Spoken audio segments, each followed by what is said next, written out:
Paano naman ngayon maghanap ng member sa ACMS? Una, mag-login sa iyong account. Sa homepage, i-click ang member sa itaas na kaliwang bahagi ng page. May lilitaw na drop-down box at mula dito ay i-click ang Search New. May lilitaw na search window. Sa ilalim ng person type, makikita ang mga letrang PR na nangangahulugan ng pastor at MEM na nangangahulugang member. Ito ay nakasulat doon by default.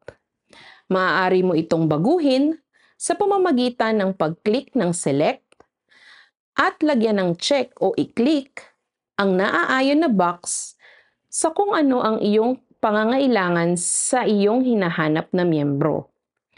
Ang lahat ng boxes ay maaari ding i-click ng sabay-sabay sangayon sa iyong pangangailangan.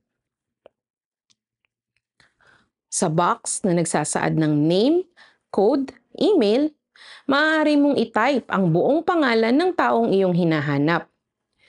Sa mga pagkakataon na hindi ka kabisado ang buong pangalan ng iyong hinahanap, maaari mong i-type ang % at ang kanyang pangalan upang mas mapataas ang probabilidad na mahanap mo ang kanyang pangalan.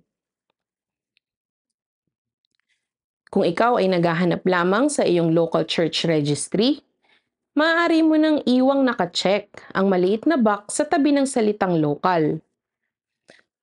Kung nais mo namang lawakan pa ang paghahanap ng kanyang pangalan, maaari mong i-click ang box sa tabi ng local at tanggalin ang check dito upang may pagkakataon kang mahanap ang kanyang pangalan sa buong Pilipinas at maging sa ibang bansa.